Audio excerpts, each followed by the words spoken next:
जय श्री कृष्णा। राधे राधे भक्तों, आज मैं राधा रानी की एक सच्ची कहानी सुनाने जा रही हूँ। यह कहानी बरसाने की है। बरसाने में एक संत जी रहते थे। वह बहुत ही पहले अपना घर द्वार छोड़कर बरसाने में आकर रहने लगे थे। उन्होंने अपना एक नियम बना रखा था कि रोज़ यमुना नदी में स्नान करके राधा रानी का दर्शन करने के बाद ही अन्न जल ग्रहण करते थे। यह करते करते काफ़ी समय हो गया और वो काफ़ी बूढ़े भी हो गए थे। एक दिन उनके मन में विचार आया कि यहाँ जो भी आता है राधा रानी के लिए कुछ न कुछ लेकर जाता है। कोई चूड़ी ले जाता है, कोई बिंदी ले जाता है, कोई वस्त्र ले जाता है। यही मन में सोचने लगे कि मैं राधा रानी के लिए क्या लेकर जाऊं। फिर मन में विचार आया कि राधा रानी के लिए अपने हाथ से लहंगा चुंदरी बनाकर ले जाऊंगा। बाबा बाजार गए, वहाँ से बहुत ही सुंदर कपड़ा और गोटा खरीद कर लाए और राधा रानी के लिए बड़े ही प्रेम भाव से लहंगा चुंदरी तैयार करने लगे। जब एक दिन लहंगा चुंदरी तैयार हो गई तो बड़े खुश हुए। उस दिन बाबा बड़े खुश थे कि आज मैं राधा रानी को अपने हाथ से बना लहंगा चुंदरी भेंट करूंगा। राधा रानी पहनेंगी तो बड़ी ही सुंदर लगेंगी।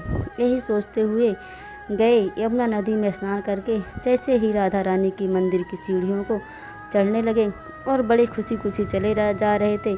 इतने में बहुत ही सुंदर कन्या बाबा के पास आई और पूछने लगी, क्या बात है बाबा, आज आप इतने प्रसन्न क्यों लग रहे हैं। बाबा बोले, बेटी मैं आज राधा रानी के लिए अपने हाथों से बना लहंगा चुंदरिया लेकर जा रहा हूँ। कन्या बोली, बाबा मुझे भी दिखाओ ना, कैसी बनी है लहंगा चुंदरिया, मैं भी देखूँगी। बाबा खुश तो थे ही, दिखाने लगे, ये देखो बेटी, इसे मैंने अपने हाथों से बनाया है। अब कन्या ने देखा लहंगा चुंदरिया तो जिद करने लगी, बाबा ये लहंगा चुंदरिया मुझे दे दो, राधा रानी के लिए तो सभी लेकर जाते हैं, ये लहंगा चुंदरिया मुझे दे दो। बाबा समझाने लगे, बेटी मैं तुम्हारे लिए दूसरी बना दूंगा, ये तो मैं राधा रानी के लिए लाया हूँ। वो कन्या बार बार बाबा से मांगती रही। बाबा बार बार उसको समझाते रहे लेकिन वो कन्या मानने को तैयार न थी। अब तो कन्या बाबा के हाथ से छीन कर भाग गई।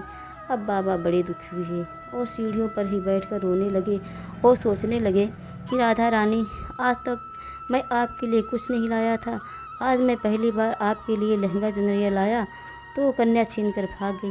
इतने में वहाँ से 3-4 साधु महात्मा राधा रानी के दर्शन करने जा रहे थे तो पूछने लगे, क्या बात है बाबा, क्यों रो रहे हैं।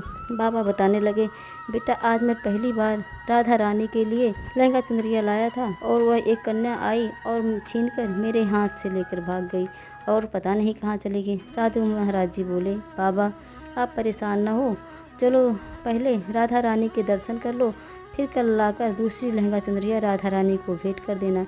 अब बाबा दुखी मन से सीढ़ियों से चढ़ने लगे और मन में सोचने लगे कि शायद राधा रानी को मेरे हाथ की बनी लहंगा चुनरिया पसंद नहीं थी, तभी तो रास्ते में ही वह कन्या छीन कर भाग गई। अब मंदिर के सामने पहुँचे और पट खुलने का इंतज़ार करने लगे। जैसे ही मंदिर का पट खुला तो देखा, अरे ये तो वही लहंगा चुनरिया है जो मैंने अपने हाथों से बनाए थे। उनके साथ जो साधु महाराज थे उनसे रो रो कर बताने लगे, अरे ये तो वही लहंगा चुनरिया है जो मैंने अपने हाथों से बनाई थी, अरे ये तो वही लहंगा चुनरिया है जो कन्या मेरे हाथ से लेकर भागी थी। अब बाबा खुशी से नाचने लगे। उनके साथ जो साधु महाराज थे वो लोग देखकर आश्चर्यचकित हो गए। बाबा ने राधा रानी से पूछा, राधा रानी ये लहंगा चुनरिया तो मैं आपके लिए ही ला रहा था, लेकिन आपने मेरे हाथों से क्यों छीन लिया।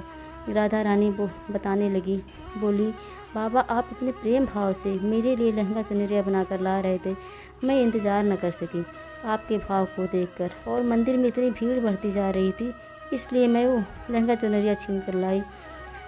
इतना सुनते ही बाबा रोने लगे और उनके पास जो साधु महाराज थे यह सब देख रहे थे, आश्चर्यचकित हो गए।